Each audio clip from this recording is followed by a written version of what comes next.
Not to take up all the time, but I was recently at a hearing, actually meandered with that our inspector had around the clean energy bill, because it's coming out of the Environmental and Public Works Committee, which he's part of, and Deputy Secretary Uzel from the Department of Labor spoke, as well as the Green Building Alliance. So, you know, that bill I think is so important in moving us forward, but also understanding how progress works.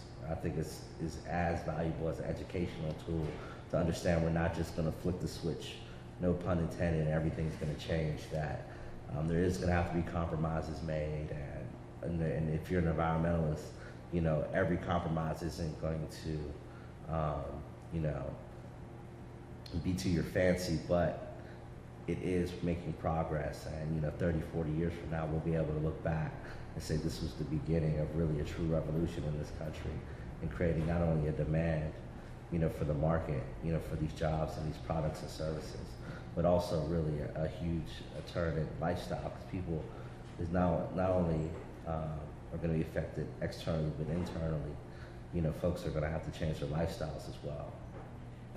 I was at the hearing that you just mentioned, and the representative from Council Energy was talking about how it's one thing to set these standards, but he was saying there might need to be a little bit of leeway regarding when they can actually get the technologies in place and working, just because they're still working on developing them.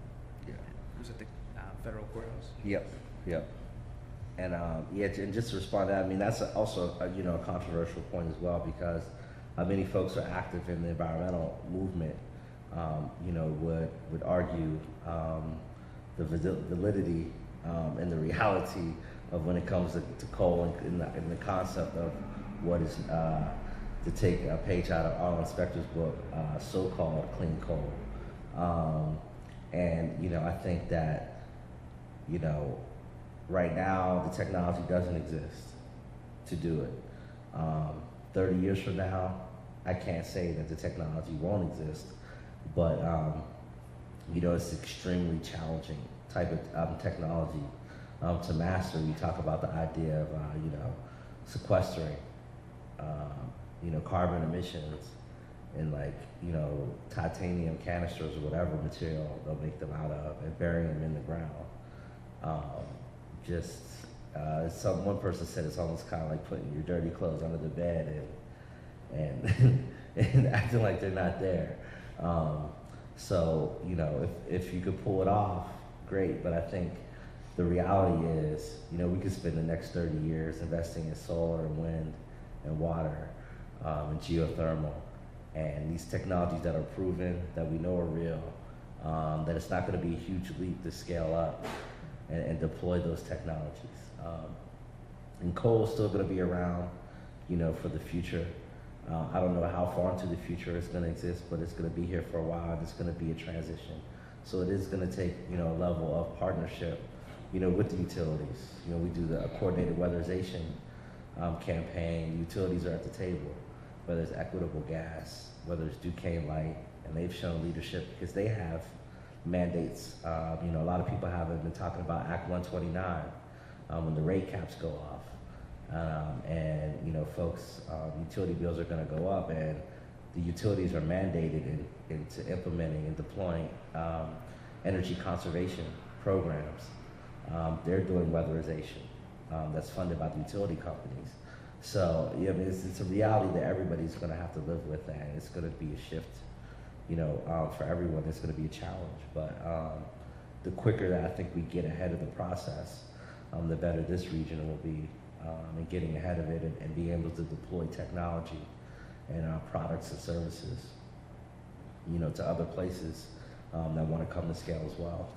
The last thing I'll say is in Portland, Oregon, they just, you could go on Green for All's website or Portland Weatherization, but they just announced a plan to weatherize 100,000 homes over the course of 10 years. And, you know, it's becoming a national model. Other places are looking at it.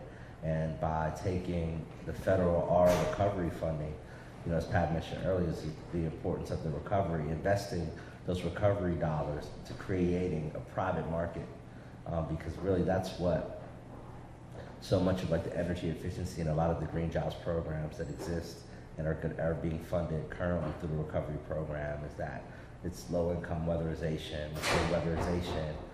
for folks who couldn't afford it to build capacity amongst the workforce as well as the business community, so that people of middle and upper income 2-3 years from now will buy it as a service, you know, similar to getting your roof fixed or getting your driveway redone. Can you tell us a little bit about how you're training Pittsburgh's green workers? Yeah, I'll say briefly, and then DeWitt, you can talk a bit about the program. I'll kind of give you the 30,000 feet version. As one of the facilitators at the Green Jobs Advisory Board, my organization works closely with the Workforce Investment Board and dozens of other stakeholders in the space to, one, look at the opportunities to build what we call career pipelines and career pathways. So we're looking at, someone who's between the ages of 18 and 20 and say, what type of skills do they need? Raw skills, math skills, reading skills, social skills, and say, okay, now what type of infrastructure do we need to prepare them for that stage? And then say, forecast 10 years from now, what role would they be playing? So, for example, somebody who's 20 years old with not a lot of experience, they start off as a weatherization installer making $14 an hour.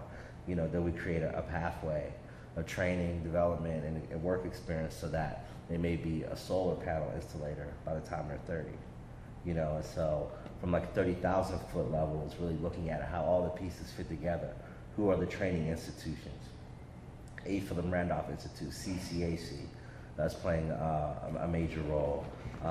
Other nonprofit organizations like the Kingsley Association, CCI, where are the employers, and building industry partnerships so that the employers are at the table when the training programs are being developed, so that we're training people in skills that the employers really need, as well as getting those employer commitments that when people go through these training programs, they'll be hired and placed.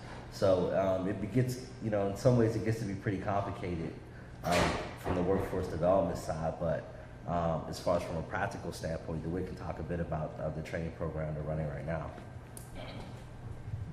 Harvey shared with you that we are running a program that we call Breaking the Chains of Poverty. We have been working in the A. Philip Randolph Institute has been the lead organization along with GTEC, Green for All, One Hood, and the Housing Authority, City of Pittsburgh, and designing a 6-week training program that will build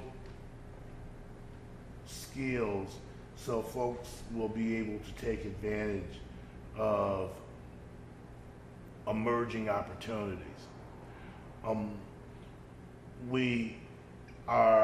It's a work in progress. We've done it. We just started our second group 4 days ago. We ran our first session in September. And what we do is we do 3 weeks of soft skills training. It is designed primarily for workers, for individuals who live in and around public housing. The overwhelming majority of these folks, these individuals, have not had meaningful employment in a number of years. Some of them may have never had a job in their life.